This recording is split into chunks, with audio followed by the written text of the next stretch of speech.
guys. This is Chapter 7 of the Westing game. Thank you so much for those of you who have been following along.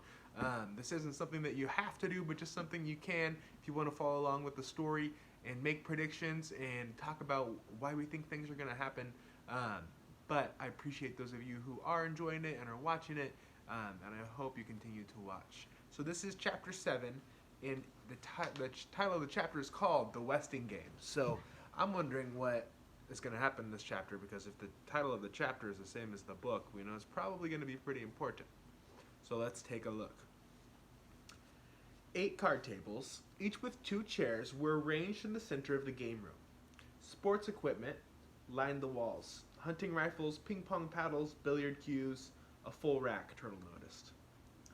Bows and arrows, darts, bats, roquets, all looked like possible murder weapons to the jittery heirs who were waiting to be told where to sit. Now remember, they were just told that they were all cousins and that one of them murdered Mr. Westing. Theo wandered over to the chess table to admire the finely carved pieces. Someone had moved a white pawn. Okay, he'll play along. Theo defended the opening with a black knight. On hearing Plum's throat-clearing signal, Saito Pulaski switched the painted crutch to her left armpit and flipped to a fresh page in her notebook. Shh! 7th. Now this is Mr. Westing. This is his letter. 7th. And now, dear friends, relatives, and enemies, the Westing game begins. The rules are simple. Numbers of players, 16.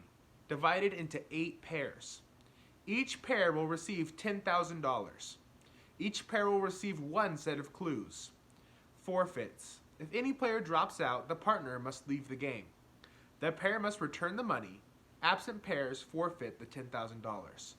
Their clues will be held until the next session. Players will be given 2 days' notice of the next session. Each pair may then give 1 answer. Object of the game, win. Did you hear that, Crow? Otis Amber said excitedly. $10,000! Now aren't you glad I made you come, huh? Shh! That was Turtle. The object of the game was to win, and she wanted to win. 8th. The heirs will now be paired. When called, go to the assigned table. Your name and position will be read as signed on the receipt. It will be up to the other players to discover who you really are.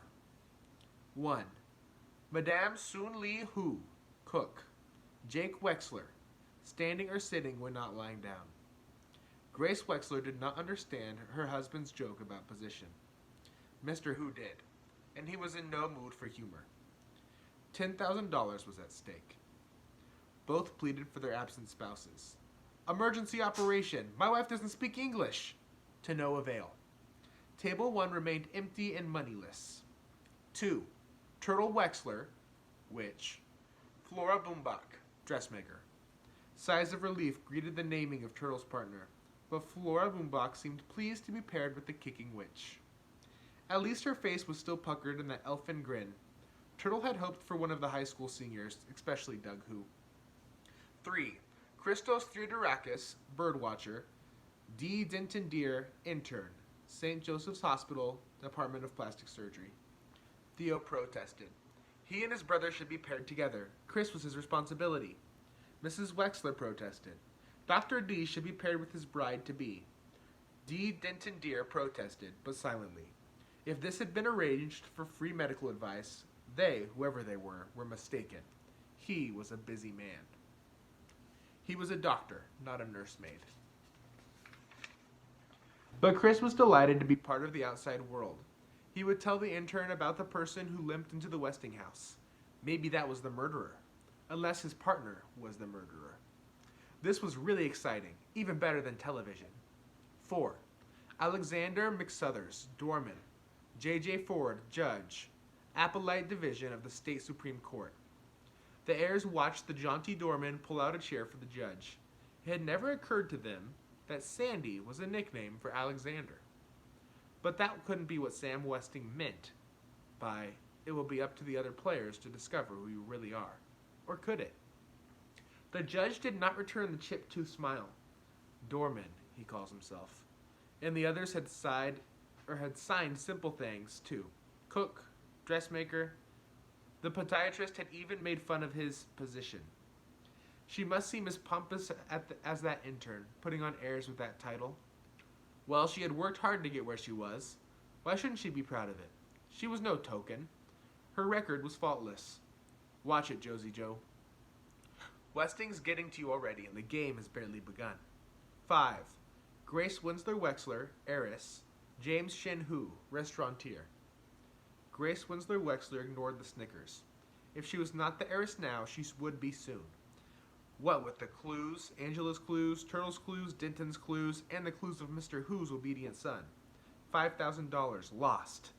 Oh well, who needs Jake anyway? She'd win on her own. You'll be happy to know that Mr. Westing was really my Uncle Sam, she whispered to her partner. So what? Thought Mr. Who. $5,000 lost. He would have told his wife about this meeting, dragged her along. Sam Westing, the louse, had cheated him again. Whoever killed him deserves a medal. Birth Erica Crow. Good Salvation, Soup Kitchen. Otis Amber, Deliverer. The delivery boy danced a merry jig, but Crow, her sore foot squeezed back into her tight shoe, headed for table 6 with a grim face. Why were they watching her? Do they think she killed Wendy? Could the guilty know her guilt? Repent. Crow lips, Chris Theodorakis noted. Theo Theodorakis, brother, Doug Who, first in all-state high school mile run. They slapped hands, and Doug jogged to table 7. Theo moved more slowly. Passing the chessboard, he saw that White had made a second move. He countered with a black pawn. Maybe he should not have written brother, but like it or not, that was his position in life. Chris was smiling at him in pure sweetness, which made Theo feel even guiltier about his resentment. I guess that makes us partners, Mrs. Pulowski, Angela said. Pardon me? Did you say something? 8. Seidel Pulowski, secretary to the president. Angela Wexler, none. Angela stepped tentatively behind the secretary, not knowing whether to ignore her disability or to take her arm. At least her crippled partner could not be the murderer, but it was embarrassing being paired with such a... No, she shouldn't feel that way. It was her mother who was upset. She could feel the indignant anger without having to look at Grace. Her perfect daughter was paired with a freak. What good luck, the hobbling Seidel Pulaski thought. Now she would really be noticed with such a pretty young thing for a partner. They might even invite her to the wedding. She'd paint a crutch white with little pink noose grays. Denton Deer was troubled. What in the world did Angela mean by none? None was spelled N-O-N-E the first time, but Denton Deer thinks it was spelled N-U-N, like the profession. Once again, Edgar Jennings Plum cleared his throat. Nasal drip, Denton Deer whispered, confiding the latest diagnosis to his partner. Chris giggled. What's this kid so happy about? The intern wondered. 9th, money. Each pair in attendance will now receive a check for the sum of $10,000. The check cannot be cashed without the signatures of both partners. Spend it wisely or go for broke. I wish you good luck. A piercing shriek suddenly reminded the Westing heirs of murder. While passing out the checks, the lawyer had stepped on Crow's sore foot. Is this legal, Judge? Sandy asked. It is not only legal, Mrs. McSuthers, Judge Ford replied, signing her name to the check and handing it to the doorman. It is a shrewd way to keep everyone playing the game. 10th. Each pair in attendance will now receive an envelope containing a set of clues. No two sets of clues are alike. It is not what you have, it's what you don't have that counts. Placing the last of the envelopes on table 8, the young lawyer smiled at Angela. Seidel Pulaski smiled back. This makes no sense, Denton Deer complained. 4 clues typed on cut squares of Westing super-strength paper towels lay on the table before him. Arms and elbows at odds with fingers fanned. Chris tried to rearrange the words in some grammatical, if not logical, order. Hey, watch it! The intern shouted, as one clue wafted to the floor. Flora Boombach leaped from her chair at the next table, picked up the square of paper and set it face down before the trembling youngster. I didn't see it, she announced loudly. I really didn't see it, she repeated under the questioning gaze of her partner, Turtle Wexler. Which? The word she had seen was plain. The players protected their clues more carefully now. Hunched over the tables, they moved the paper squares this way and that way, mumbling and grumbling. The murderer's name must be there, somewhere. Only one pair had not yet seen their clues. At table 8, Seidel Pulaski placed one hand on the envelope, raised a finger to her lips, and tilted her head towards the other heirs. Just watch and listen, she meant. She may be odd, but she was smart, Angela thought. Since each pair had a different set of clues, they would watch and listen for clues to their clues. Hee hee hee, the delivery boy slapped his partner on the back. That's us, old pal. Queen Crow and King Amber. What's this? On or no? Doug Who turned a clue upside down, then right side up again. Theo jabbed an elbow in his ribs and turned to see if anyone had heard. Angela lowered her eyes in time. J.J. Ford crumpled the clues in her fists and rose in anger. I'm sorry, Mr. McSuthers. Playing a pawn in this foolish game is one thing, but to be insulted with minstrel show dialect. Please, Judge, please don't quit on me, Sandy pleaded. I'd have to give back all that money. It would break my wife's heart, and my poor kids. Judge Ford regarded the desperate doorman without pity. So many had begged before her bench. Please, Judge, I lost my job, my pension. I can't fight no more. Don't quit just because of some nonsensical words. Sticks and stones can break my bones, but words will never hurt me, she had chanted as a child. Words did hurt, but she was no longer a child, nor a hanging judge. But there was always the chance. All right, Mr. McSuthers, I'll stay. J.J. Ford sat down, her eyes sparkling with wickedness. And we'll play the game just as Sam Westing would have played it. Mean. Flora Boombox squeezed her eyes together and screwed up her face. She was concentrating. Haven't you memorized them yet? Turtle didn't like the way Otis Amber's scrawny neck was swiveling high out of his collar. And what was Angela staring at? Yes, I think so, the dressmaker replied, but I can't make heads or tails of them. They make perfect sense to me, Turtle said. One by one, she put the clues in her mouth, chewed and swallowed them. Gibberish, Mr. Who muttered. Grace Winslow Wexler agreed. Excuse me, Mr. Plum, but what are these clues to? I mean, exactly what are we supposed to find?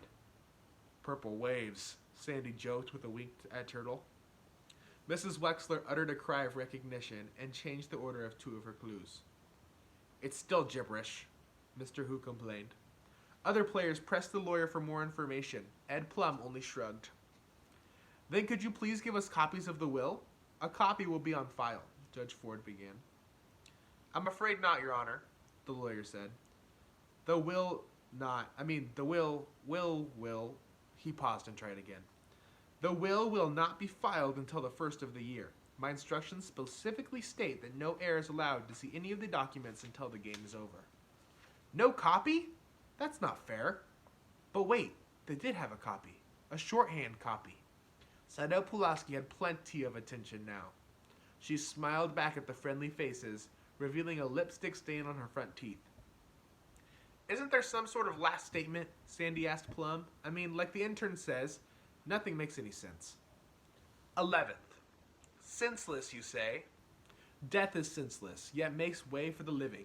Life, too, is senseless unless you know who you are, what you want, and which way the wind blows. So on with the game. The solution is simple if you know what you are looking for. But heirs, beware. Be aware. Some are not who they say they are, and some are not who they seem to be. Whoever you are, it's time to go home. See you all soon, and remember this. Buy Westing Paper Products. Wow. Okay, that was a lot there. So now the game has officially begun. We don't really know what the game is yet. It could be anything at this point. They have words on paper towels because he was owned a business that made paper towels. But we're going to see what happens next and what the game is. Now it's a race to see who's going to win. All right, guys. We'll see you soon. Have a good day.